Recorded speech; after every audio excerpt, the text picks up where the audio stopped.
Welcome to Equinox, where Rob and I are striking the balance between the light and the dark. This is episode 58.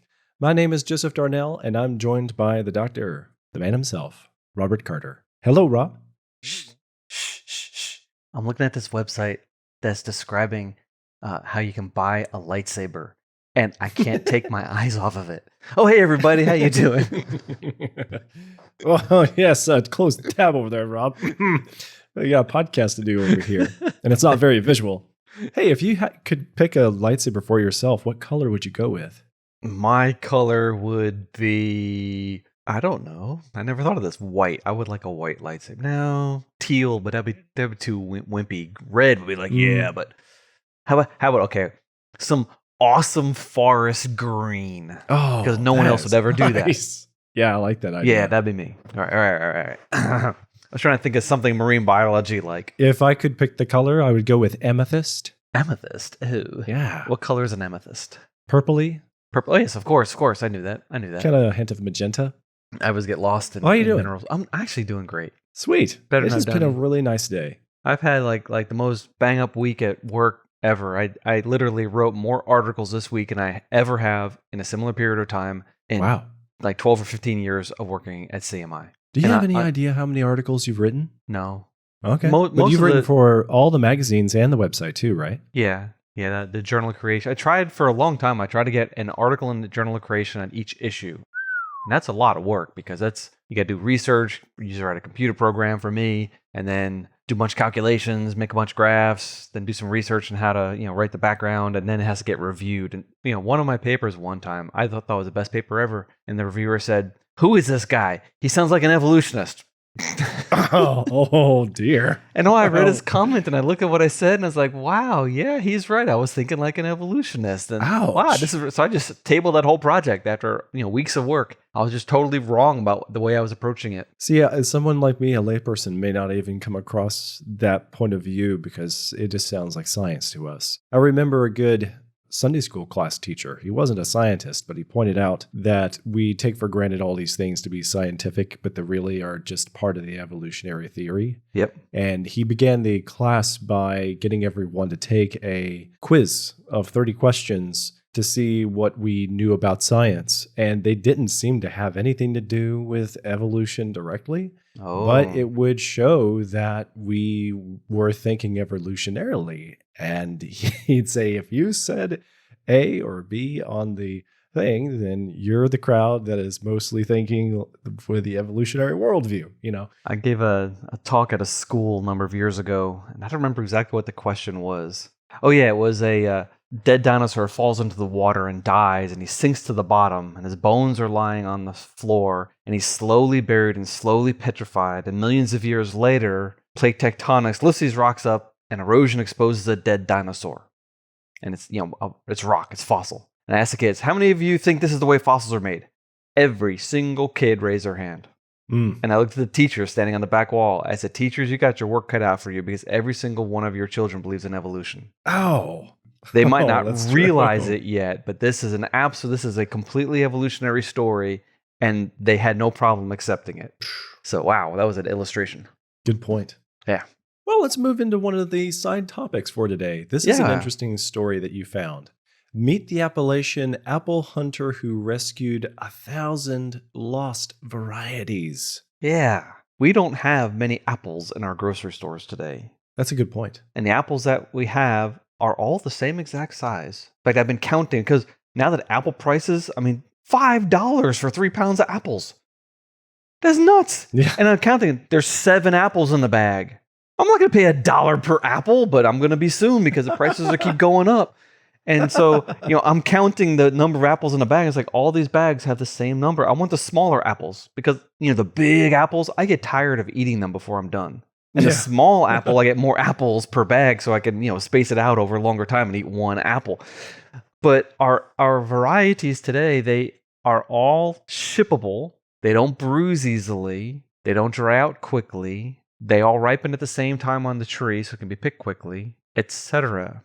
Yeah, so they're basically homogenized. They're for homogenized. The grocery store. And some of them taste better than others. I used to love Red Deliciouses, but Pink Ladies and Ambrosia, they're better tasting apples now. Mhm. But back in the day, there were so many different varieties of apples. I mean, thousands of them. Everywhere you went, an apple tree would have a different variety of apple. Sheesh. And this was centuries of work to do this. There weren't, apple stands that's half the size of the state of Washington. Not that they're that big, but they're giant forests of apple trees that are all trellised out all over the Pacific Northwest. It's actually really amazing. There's some big ones in Georgia too. I mean, you've been up to Mercier Orchards. I love that place. Yeah. Love it, love it, love it. It's a great experience.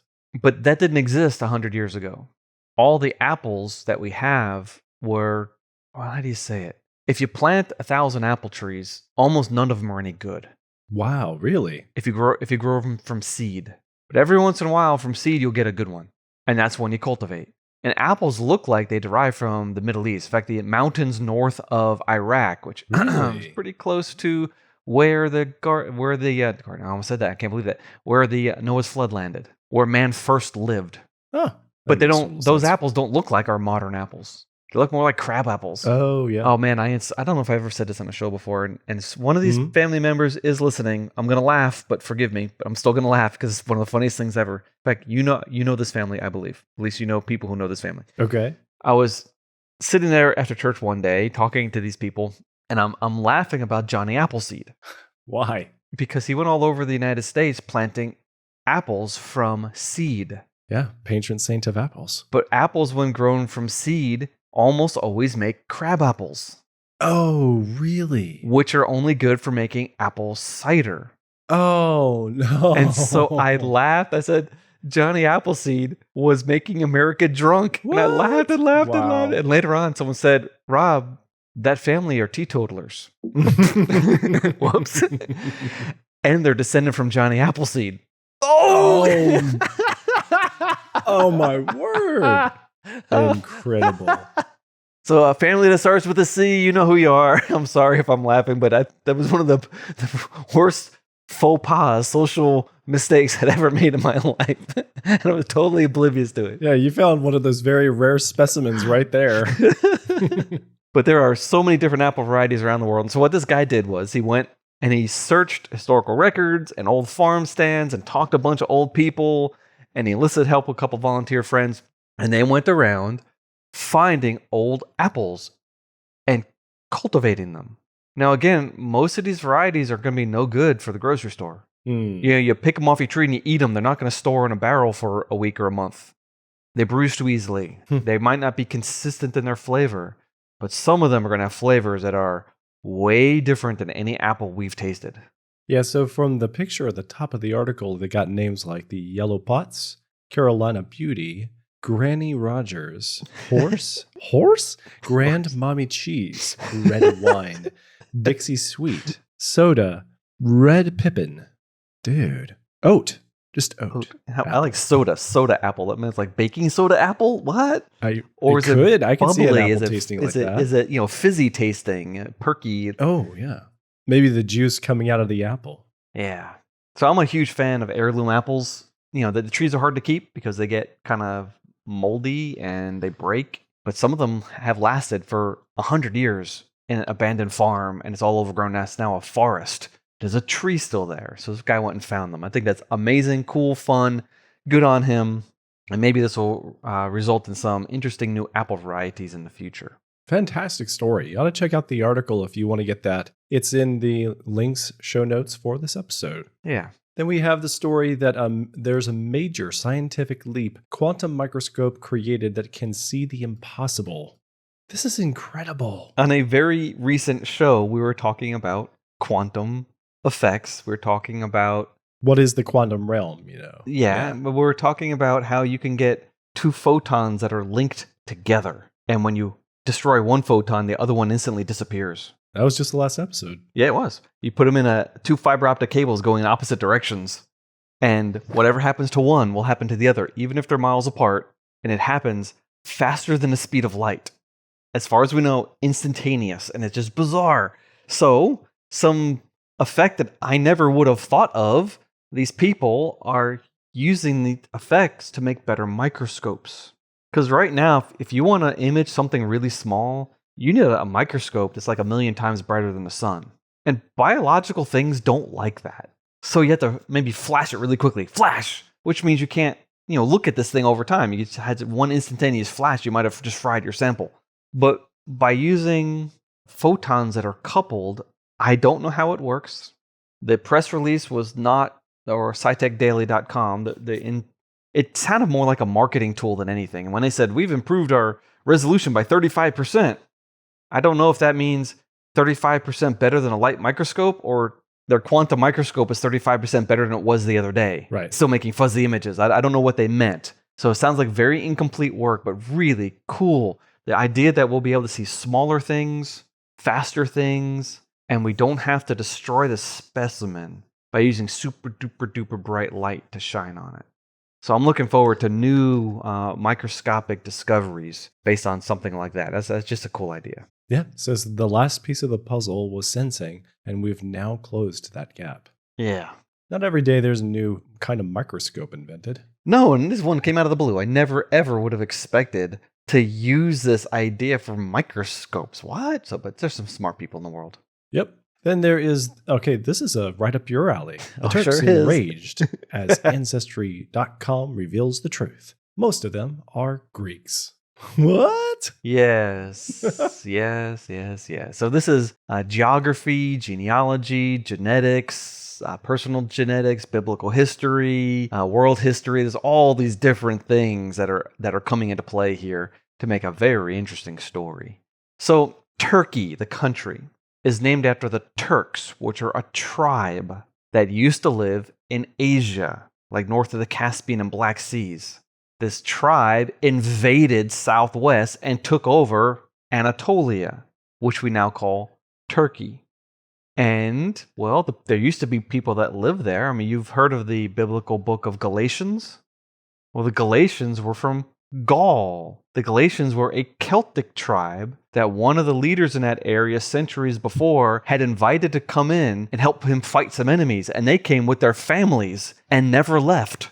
Hence the biblical book of Galatians. Oh, that's cool. Yeah. So we know that there's these northwestern European peoples that moved in, but this whole area was Greek city-state. I mean, the Greeks, they populated all around the Black Sea.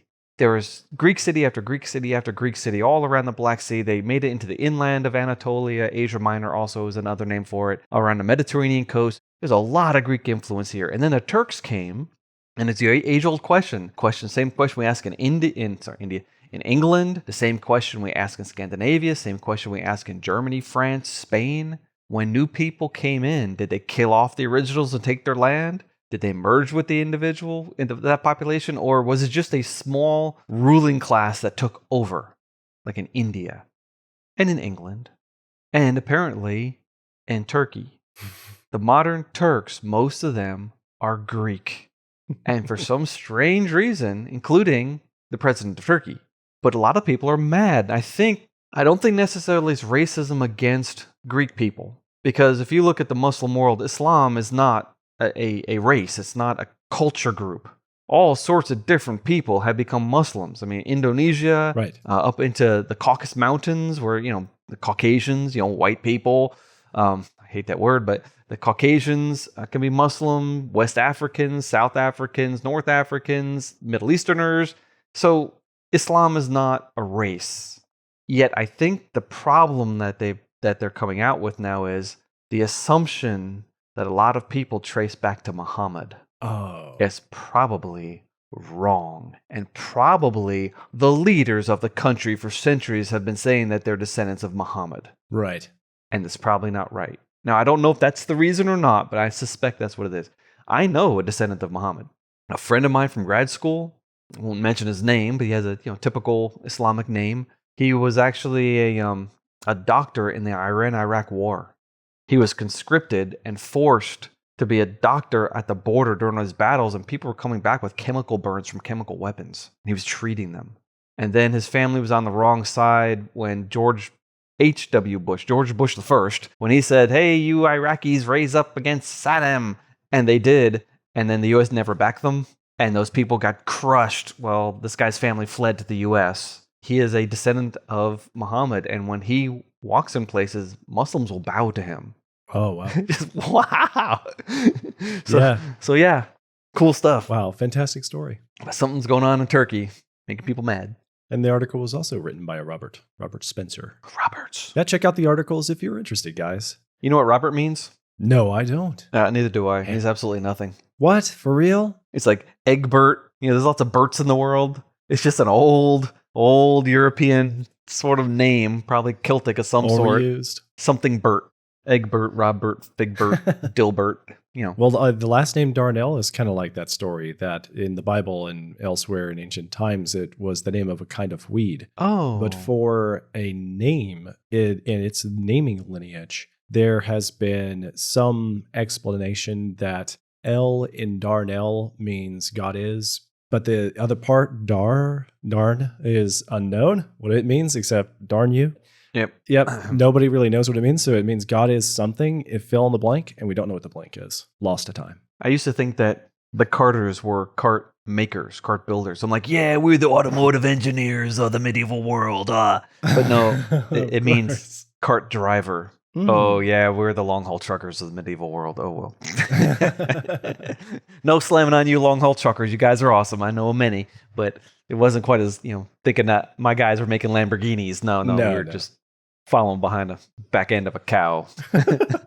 I did hear the other day that originally the Lamborghini company started in farming equipment or tractors or something like that. Can you believe it? Dude, I want a Lamborghini tractor, man. With some racing stripes and yellow body paint. That'd be amazing. Just call me farm boss. Low profile. It's like super fast. Vroom, vroom, vroom.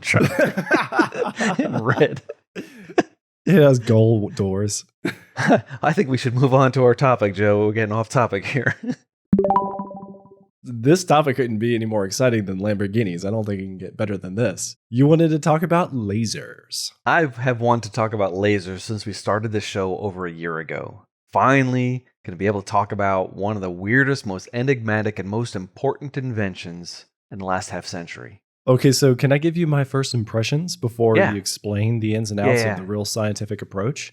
Yeah. Everything I know is informed by science fiction. We could have also said that the tagline of the show was everything that was wrong about science fiction that you watched growing up. Turbo kit. And all of a sudden the car jumps up in the air. Wait, turbo means fast. It doesn't mean fly through the air over that rampy thing. Anyway. Yeah. So lasers were this thing that sounds like pew, pew, and stormtroopers introduced them to me. And they were slaughtering rebels. Those are blasters. Those aren't lasers. For real, though?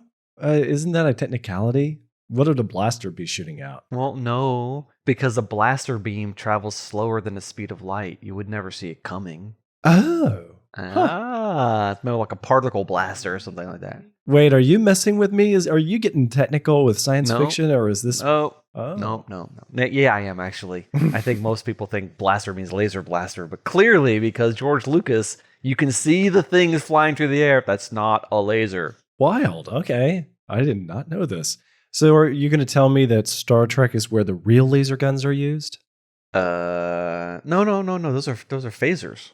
All right. As long as we're all even here. If Star Wars can't have them, Star Trek can't have them either. Set the phasers on stun. No, they can't. I'm not sure what a phaser is. I think there's a technical scientific definition of phaser, and I'm sure the people who know right now is like, Rob, you dummy. This is what it is, but yeah, whatever.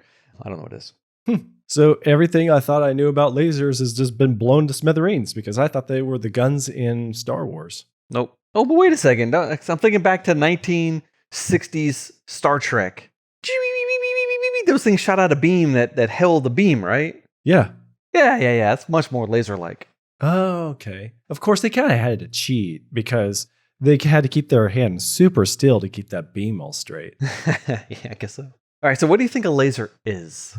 I'm asking this for the sake of posterity because most people listening don't know. Yeah. In fact, for a long time, I didn't know either. Of course. After, years of inquisitiveness, I just said, what on earth is this and why is this so important? Well, people are born every day who don't know what lasers are. And, it's one color. Big deal. What is the big deal? And so I had to put two and two together before I realized, whoa, this is not what I thought, and it's really important. So what do you think a laser is? I think that there's really focused light beams. Like the angle of a prism is concentrating the angular direction of light to a fine point, and then it comes out as a concentrated beam of light eventually that will spread out at a great distance, hopefully to make the laser any good to the person who wants to create the laser. Okay. But other than that, I can't really say besides laser eye, surgery, what it would be really good for. Okay, very interesting. Very, very interesting. Could you make a laser with visible light? I would have assumed yes. Full spectrum light? Yes. Okay. The answer is no, but that's a good guess. One of the biggest problems that we have with microscopes and telescopes and even eyeglasses is that different wavelengths of light bend more or less as they pass through glass. So if you're trying to use a lens to focus light, the red and the blue focus in different places. So we had this massive problem in optics, and that is that light bends at different amounts depending on its wavelength. This is why rainbows exist. This is why prisms make rainbows. We get to see the spectrum in a prism because blue bends more than red, and so it separates it. It diffracts as it's going through glass. Nice. Well, that means that you can't make a laser with a wide spectrum because you'll never be able to focus it. You'll never be able to collimate it. You'll never be able to get that beam manageable. One color is going to do one thing, another color is going to do another thing. Now, you can get multispectral lasers, that's different, as long as they're at intervals of some frequency. But in general, one color, when I say one color, I mean one very specific color of light is coming out of a laser. Huh. I mean, the wavelength is tight. Some will have a little wider, some a little smaller, but we're talking a really tight wavelength. That's not what white light is like. White light is like all different wavelengths, and they're going all different directions and all different polarization directions. Okay, in audio stuff, you're aware of audio stuff. You're an audiophile. Well, I wouldn't call myself an audiophile, but I'm up there. Okay, but you know that if you go into a concert hall, there might be a dead spot. Like, you don't want that seat. Right. Because, like, maybe the high C is reflecting off the back and off the right wall, and they come together, and that seat right there, in constructive interference, actually, the sound, you can't hear that note in that spot. That's right. Okay? Well, constructive interference is caused by two waves that aren't coherent. They're hitting, the peaks and the troughs are opposite. They're literally canceling themselves. You could literally shine light at right angles, two different light beams at right angles to each other. And when they hit each other, they disappear. But when they pass through each other, they reappear again. Wow. Just like when you're surfing or when you're on the water, you're looking for waves that are diffracting off a sandbar and coming together in a V shape. And where they come together in a V shape, you get a wave that's twice as big because the two waves add to each other. Man, that's where you want to go. So the trough and the peak are larger when they're hitting each other. But you can theoretically cancel out a wave too. The problem is if they're going in the opposite direction, they only cancel out for a second. Standing waves are like this. You can get, like, if you pluck a guitar string or if you pluck a violin string, it will oscillate either half a wavelength or a full wavelength, and there'll be places on that string that actually aren't moving because the wave traveling down reflects off one end and comes back again, and the wavelengths are the same, and so you get this constructive-destructive interference patterns, and it's really fascinating, cool, and amazing, and you will always get that if you have multiple wavelengths, and you can even do it when you have the same wavelength. You could put one laser in one direction and have a laser in the other direction, and if you have it exactly right, the two beams will completely cancel each other out.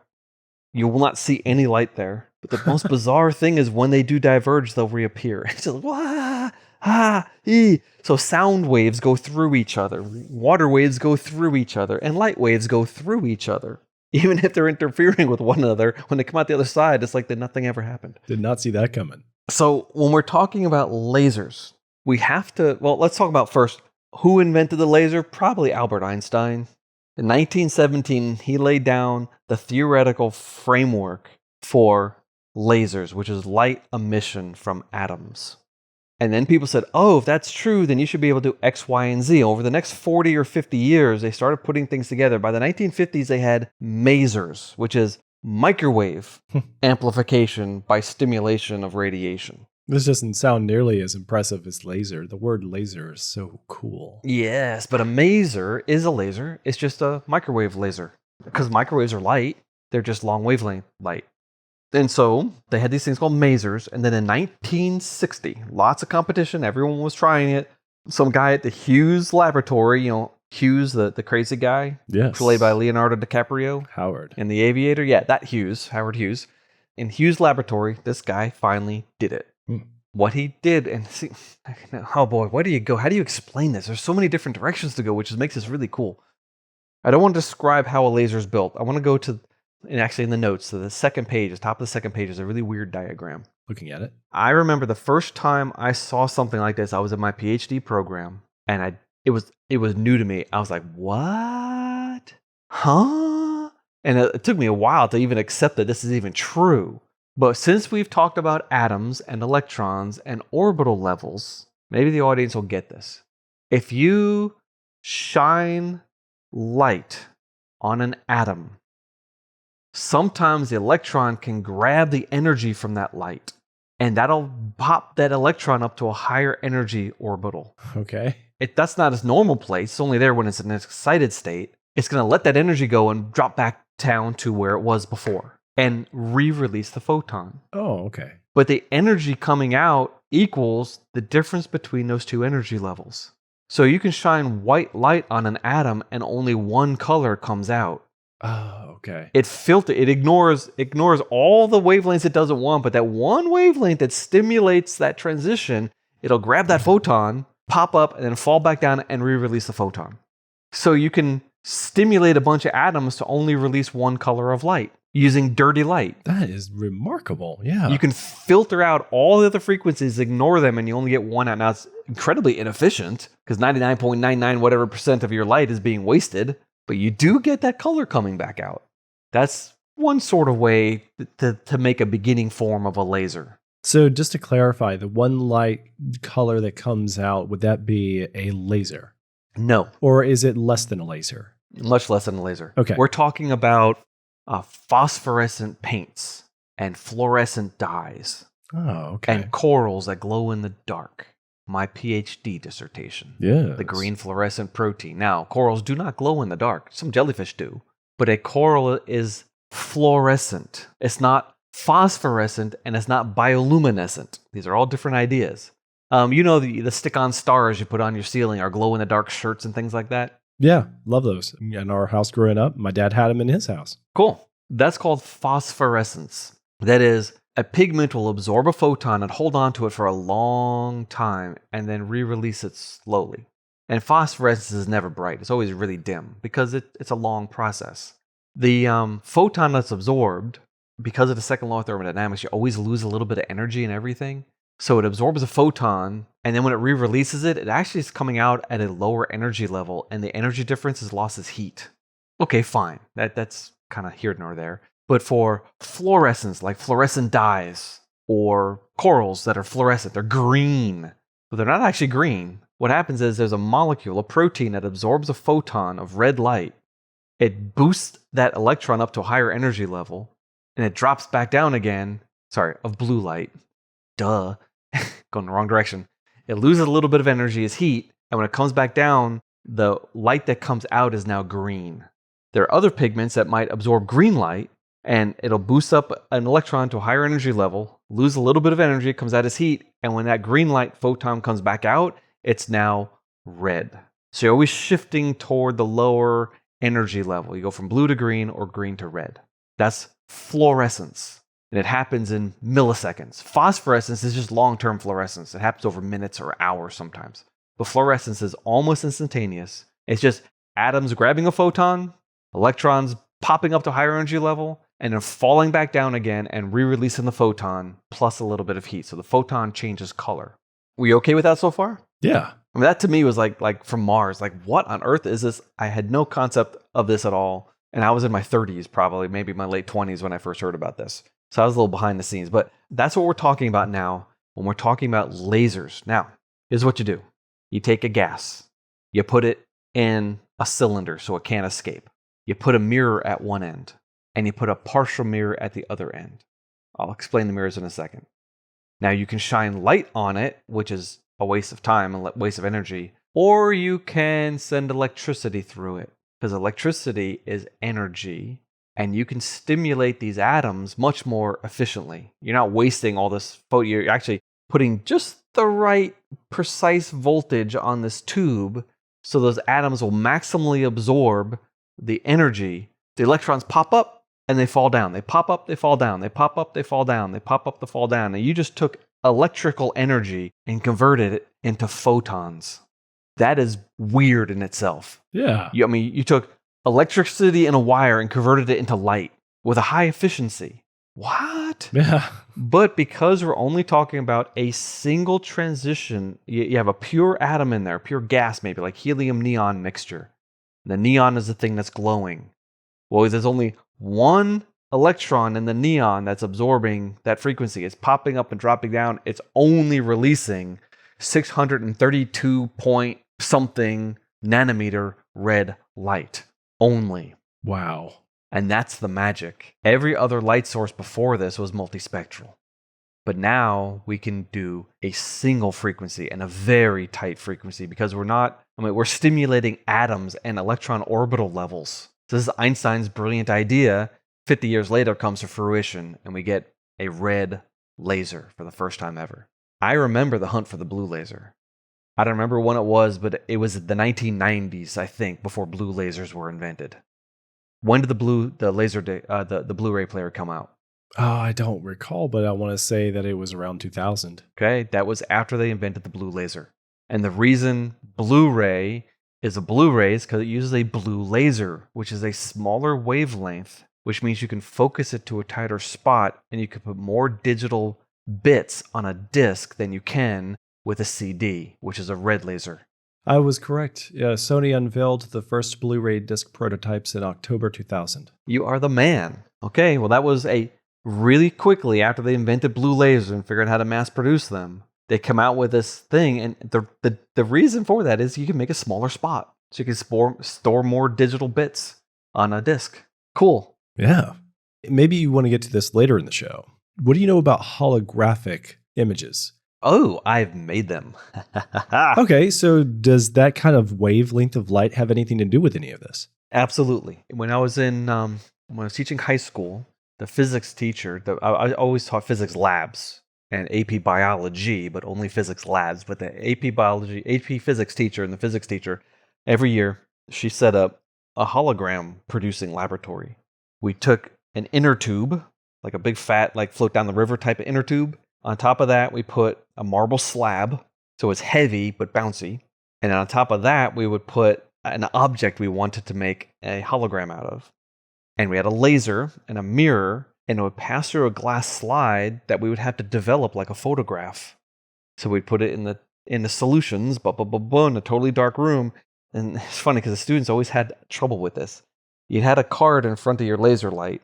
You'd lift it up, count to 5, put the card down, and then we turn off the laser. And in the dark, feeling around, we take the glass, drop it in the developer, and drop it in the fixer.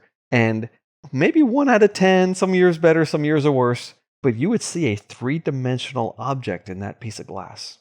And you could move it and see it in different dimensions. I mean, it was 3D looking. Awesome. I love holographic images. Me too. I still don't exactly know how it works, but it has to do with the light going down, hitting an object, and then bouncing back up, and it makes an interference pattern.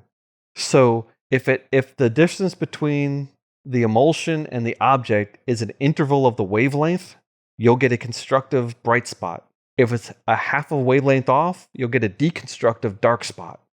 And so this image is based on the wavelength of that red laser. And that's the resolution you could get, nanometers. The difference between a line and a not line would be, 700 nanometers in this 3D structure.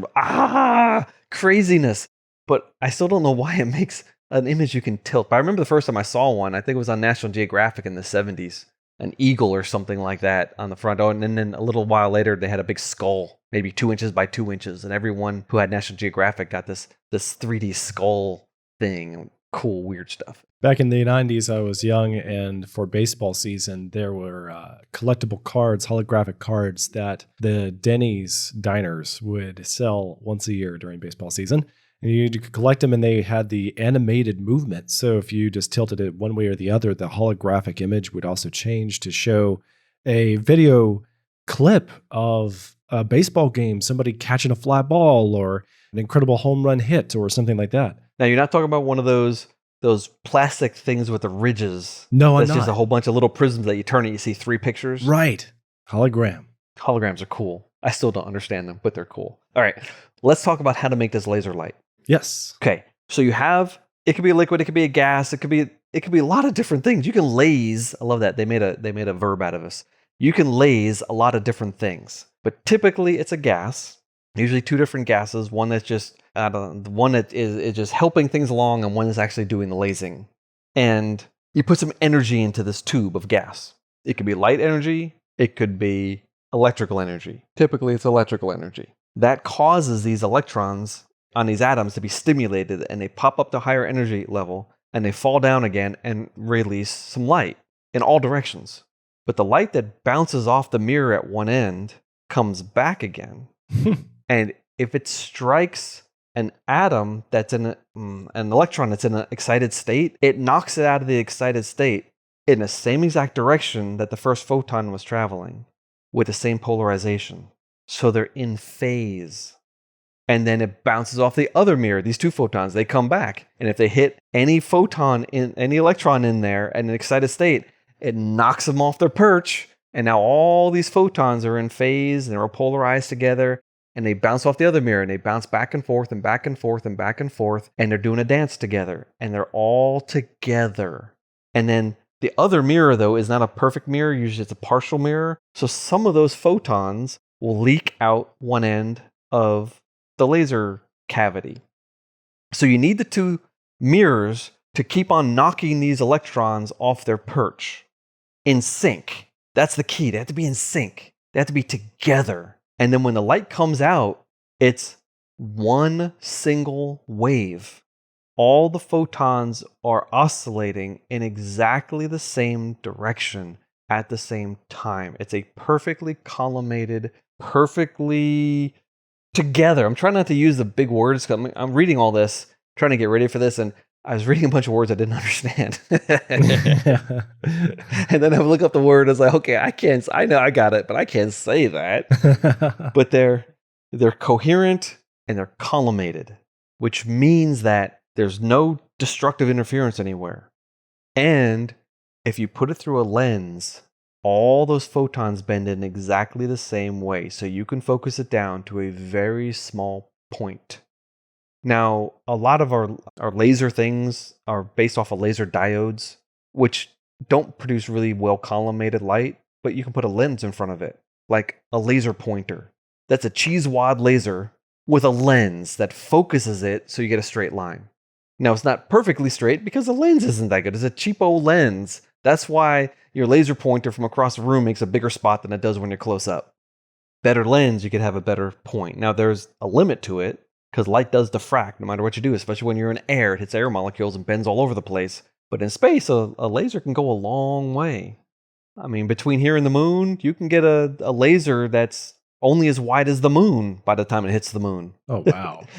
So that sounds like, well, that's an awfully wide beam. Yeah. But it's still, you could never do that with a flashlight. That's true. Wow. It's literally impossible, because the blue light and the red light and all the other colors in between are going to diffract at different amounts when they're going through the lens. And that's a laser. That's what it is. It's a gas cavity, usually, with a mirror and a half a mirror, and electrons that are being stimulated by some energy source to release a very specific wavelength of light. Now, some lasers do release multiple colors of light. Some of them are intervals of one another. You can also do mixed gas lasers that can do different frequencies at the same time. So you can do all sorts of weird things with lasers now. And now we have all these different colors of lasers, and we're not limited anymore. In fact, there are some lasers you can tune the laser. I saw one in the lab once. You put a dial and it'll put out different colors of light depending on where the dial is. I don't know how that worked, but it was amazing. Another thing we did a lot in this lab, we did interferometry, as an interferenceometry. This is the Michelson-Morley experiment, where they took an interferometer and pointed it in different directions and figured out the light speed's the same no matter which way they pointed it. But with a laser, it's easier than with any sort of light source that they had in the 1800s. And what you can do is you can put a laser on a table and put it through a beam splitter. So the laser beam is, which is a partial mirror. So some of the light reflects at a right angle to the left, and some of it goes straight. And that both of those will reflect off a mirror and come back to that beam splitter. The one that went straight will come back. Some of that will reflect off the beam splitter, now go to the right. And the other stuff that was split comes back, hits the beam splitter and goes through it. And now we have two different light beams that were split and came back together again. Wow. And you project that onto a wall, it'll make a bunch of rings, an interference pattern. Wow, nice. But if you move one of the mirrors, you change the distance that the light beam has been going, and you'll change the interference pattern. If you move one of those mirrors by half a wavelength, all the peaks and troughs that you're projecting on the wall will flip. So you can literally measure things that are nanometers in size.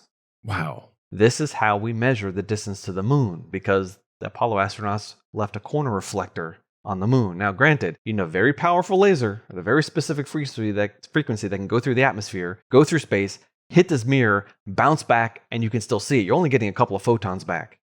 But through interferometry, you can literally measure the moon as it moves away from the Earth. Wow. Not just one measurement. Oh, look at that. It's now this many nanometers away. Oh, no, now it's this many nanometers away. Oh, no, it's this many nanometers away. And you can see it receding. Nice. Wow. What? It's just crazy. Yeah. Lasers let us do all sorts of really cool and amazing things. I just have one anecdote about lasers. Yeah. So when I was 19, I went to a construction program. Yeah. And one of my crew, a guy, he was from Canada, Vancouver, Canada. And his dad was a salesman. He sold laser equipment for hospitals. Cool. Medical practitioners, like laser hair removal and LASIK eye surgery, things like that. Cool. And I don't personally understand what any of that looks like, as I've never personally seen it. But my co-laborer was explaining to me that his dad was a big joker, and he would carry these things around as he would travel, go into his clients. And one time he had to fly. So this was back before 9/11. Okay. But still, he goes to the airport. And he has this very serious looking kind of case carrying his laser equipment. Going through the security, they saw the equipment and they were like, what is this stuff? So they said, excuse me, sir, we need to take it over here and you need to open up your case for us. And he thought to himself, I roll, I'm going to be here forever, or there's going to be no big deal. But he's a big practical joker and he just didn't care. And immediately he saw an opportunity. And it was way too tempting for him. So he couldn't pass it up. He goes over to the table and they say, sir, would you please open up the case? And so he acted very hesitantly. He acts like, okay, and he looks one way or the other. And he gently, slowly reaches for the clasps, pops it open, and jumped back. No, don't do that. This is when you get a full body cavity search and spend the night in jail, dude. Don't do that. They jumped on him and pinned him to the ground. And he spent the whole night in questioning. And they wanted to understand what these guns do. And when he said they were laser guns, that didn't help anything. oh, that's terrible. No. Do not joke around with the airport security, sir. No. Oh, that's funny. We got a good story out of it. All right. So you just mentioned eye surgery. Yes. Radiokeratotomy and stuff like that. I only found out just the other day that if you get that thing done, it can actually smell. It's super gross. Burning proteins smell like sulfur. Yeah. Okay. Yeah. Why do they use lasers? Why don't they just use a heat gun or a beam of heat? Why laser? I mean, because of my limited understanding and what you explained here, it sounds like it won't hurt things they don't want it to hurt in your eyeball, but it gets the job done. True. They can tune the wavelength to be specifically absorbed by one molecule, not others, maybe. Okay. But no, there's a really good reason for this, and that is they can focus it to a very fine point. Totally. Because there's only one wavelength they're dealing with. So it's literally a laser scalpel. Oh, wow. And because of pulse width modification, things like that, you can get really short laser bursts. They get making laser bursts shorter and shorter and shorter. I'm talking about, femtosecond and less laser bursts. I don't know what they use in the eye surgery department, but it's like, boop, boop, boop, boop, boop, boop, and they just really. See, I assumed they would have done that. They don't go and cut a circle around your eyeball. And But see, also, if it's focused at a point, that means anything beyond the point is out of focus. So you could take imagine an hourglass-shaped beam. It comes down and it only cuts where it's focused. And when it spreads out again on the other side, it's not powerful enough to burn. So you're not burning the back of your eyeball. That is awesome. All sorts of cool things like that. So lasers, because they can, that's the whole thing. The reason these things are important is because you can focus them. That's why we use them. Yeah. And you can produce light of one color with a lot less energy than you could if you had a flashlight and put a blue filter on it. And so you're only getting blue out. You're just wasting all that energy. I mean, we can measure the moon. We can cut eyeballs. Yeah. We can listen to music. We can have our groceries scanned at the grocery store. Yeah. I mean, what else can we use lasers for? Oh, LiDAR. Remember one particular, I spent a month in the Bahamas on a remote island diving all day long and night. It was a rough month. Anyway, well, I was on a research trip and they had a plane and it was a really super slow, really clumsy looking Russian plane. It's like, why they have such a slow plane? Well, it's slow on purpose. And they had a LiDAR on there, which is like a radar, but with laser. And they were flying it really slowly over the water, and the laser light would go through the water, hit whatever's underneath, and bounce back up. And then you're able to literally radar through water. And they made a 3-dimensional map of the reef structure. And now they're using that to find hidden cities in the Amazon. Wow. That's incredible. Or, doing this in Egypt. Yeah. They pretty much determined about 90% of Egypt is still under the sands. Wow, that is incredible. And you can see stuff. And it's like, wait a second. There's a road, there's a pyramid, there's, tombs and temples and things here, but we've never been able to see them because they're underneath 100 feet of sand. Oh. So lasers are pretty much the most utilitarian thing that we've ever invented. I mean, cops use them to detect our speed. Carpenters use them to cut wood on their saw or to measure the distance to a wall or height of something. And on and on and on and on and on. So cool. Good show. Yes. Love that topic. Well, we're not done. Really? You're going to tell me what's better than one laser? 2 lasers. No, what's better than a laser is a lightsaber, dude. Yes. All right, let's talk about it. All right, well, I think you're going to know more about this subject than I do. It's totally fiction is what you're saying.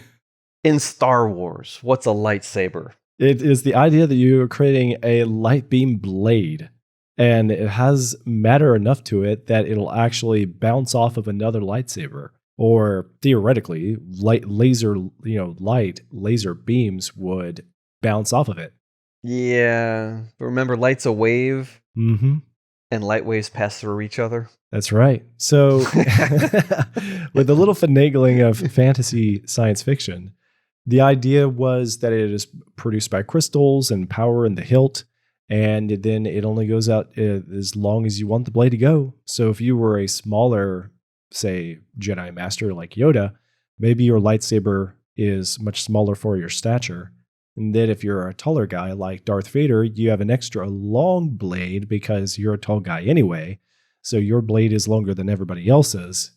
And then they just went and messed with it a whole lot in the last trilogy because Kylo Ren has one that like sparks and jitters and crackles. Yeah. Very fascinating look, but how any of this stuff should make any sense is beyond all reason. Yes. Second set of movies came out. Oh, Count Dooku has a curved handle. Oh, they're trying to really... Right. Curved handle, but not curved blade. Well, that's funny. Yes, that's true. They're trying to, do everything they could with a lightsaber, and then they had the one that sparks and fizzes and is wobbly. It's very odd. Anyway. And then if you were watching The Mandalorian, they've also introduced this idea of the dark saber. Who knows what the heck that means? But it's a flat-edged sort of blade, and it is produced by dark matter plus anti-light. Who knows? Black light? Well, okay. If you can do photons, do anti-photons. Okay. That's what it looks like. But anyway, it is possible. I'm trying not to even say it, but it is potentially possible, maybe even plausible, that you could get a magnetically contained plasma that you could have on a handle and swing. Now, would that be hard enough to bounce off another one? I don't know. Sounds like they go splat. But in some magnetic containment sort of field way, you could theoretically do that, and it would release a lot of light, and you would call it a lightsaber. But if you just had a light beam, it's hopeless. It cannot work that way, not even possibly.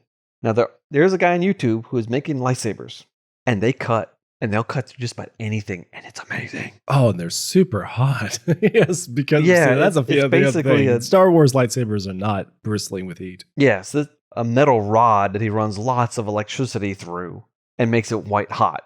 No, kind of looks like a lightsaber. Yeah, it looks like a lightsaber. It's not a lightsaber, but it's really cool, and I want one. Yeah.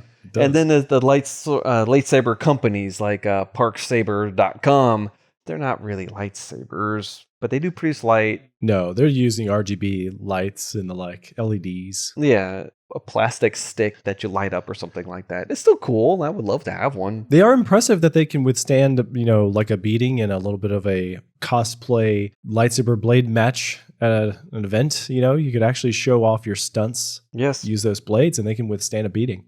Yes, I remember when Star Wars came out. I don't. Well, I'm sorry.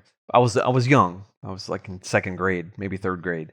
But we had never seen anything like that. Oh, yeah. Phenomenal. These guys are holding, and no one knew how they did the special effect. No one, they're holding a light beam and they're whacking off someone else's light beam. And it's going. Right. Wow.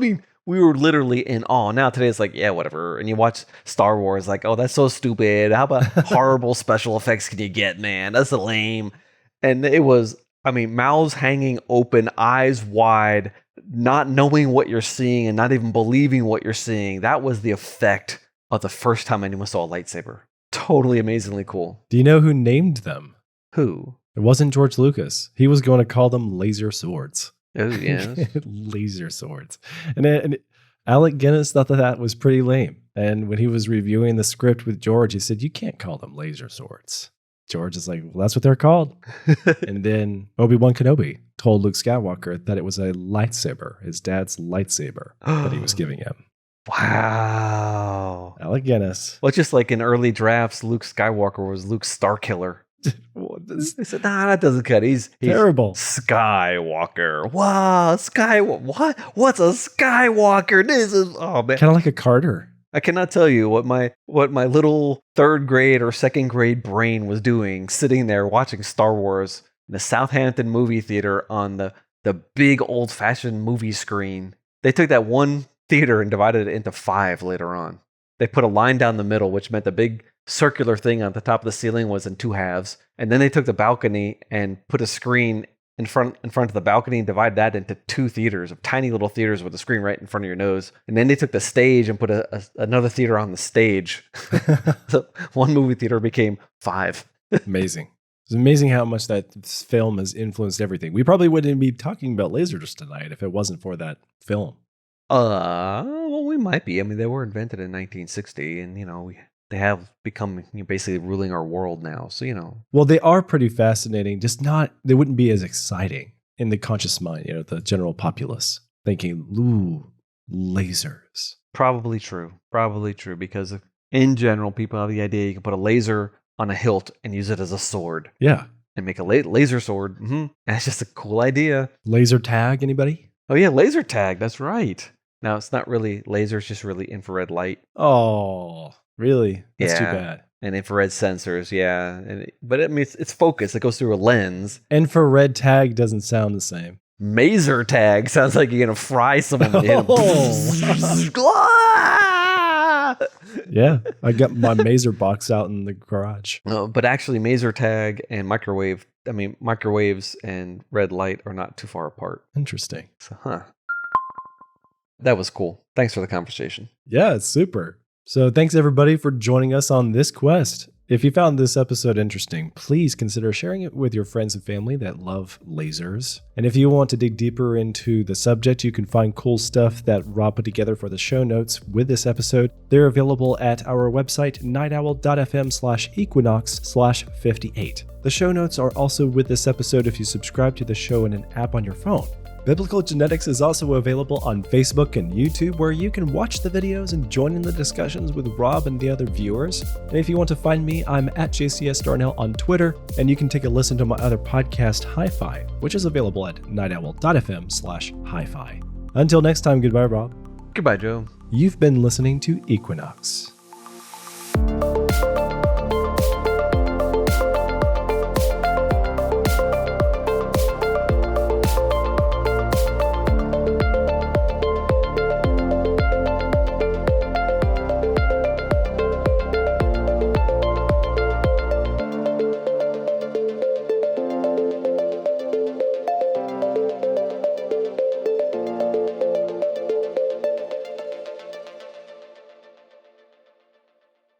Once again, I thought this was going to be like 10 seconds long and we'd be finished.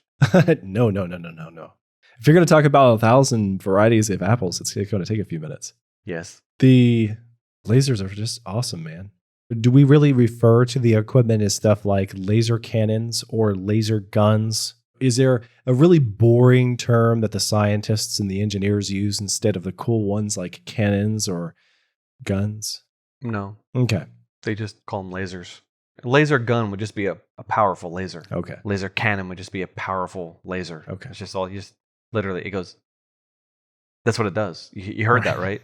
Yeah. It makes no sound. It's sort of like cars these days. You have to add sound back because they're so quiet so that we know that something happened. That's so lame. We need to add sound back to our lasers. You don't want to sound like one of those Hondas that's all hot rodding. It's like, oh, that sounds so bad, man. Stop that. It does. I mean, man, when I was young, the cars went vroom. That's right. Oh, that sounds so good. Why don't they sound like that today? If you could fake that sound, why wouldn't you fake that sound? If you could be Batman, always be Batman. Exactly. Well, I don't think they fake the whiny Honda high-pitched sound. I think that what was it, the Tesla that has the sound pumped in, or some other fancy supercar? I don't know. Oh, there's several of them that do. I forget. But it probably a deep vroom, not a No, most of the car companies do it now. But why you would choose a lame sound is beyond me. The reason they have to do it is actually by law, because, if pedestrians can't hear the car, did it ever, is it actually driving by?